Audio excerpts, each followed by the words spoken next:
ഇങ്ങനെ ഒരു ഷോട്ട് പിക്ക് ചെയ്യുന്നത് ഇത്ര ആളുകളെ സാറ്റിസ്ഫൈ വേറൊരു ഓവർ തിങ്കിങ് ഇവിടെ നടക്കുന്നില്ലല്ലോ.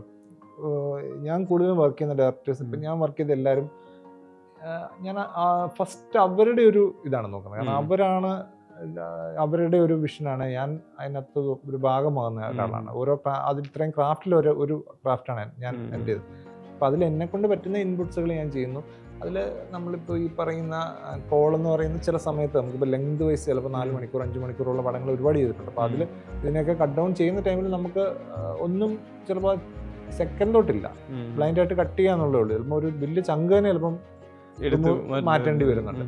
പിന്നെ അന്ന് അങ്ങനെയൊക്കെ വരുമ്പം ഈ പറഞ്ഞ ആ ഒരു ക്യാരക്ടർ നമുക്ക് ഡിമാൻഡ് ചെയ്യുന്ന ആളാണോ, ആ സബ്ജക്റ്റ് അത് ആ സീനിൽ വേണ്ടതാണോ എന്നുള്ളതായിരിക്കും. അത് ഫസ്റ്റ് അത് ആലോചിച്ചിട്ട് നമ്മളൊരു ആക്ടറിനെ അവരുടെ ഇമോഷൻസ് ആയിട്ട് ചിന്തിക്കാൻ പോയാൽ നമുക്കത് പ്രാക്ടിക്കലി പടത്തിന് നമ്മൾ പിന്നെ അന്നൊക്കെ നമ്മൾ തിയേറ്ററിൽ നിന്നാണല്ലോ നമ്മൾ കട്ട് ചെയ്യുന്നത്. ഇറങ്ങിയിട്ട് ലാഗ് ആണെന്ന് പറഞ്ഞാൽ തിയേറ്ററിൽ പോയിട്ട് അവിടുന്ന് റിമൂവ് ചെയ്തിട്ട്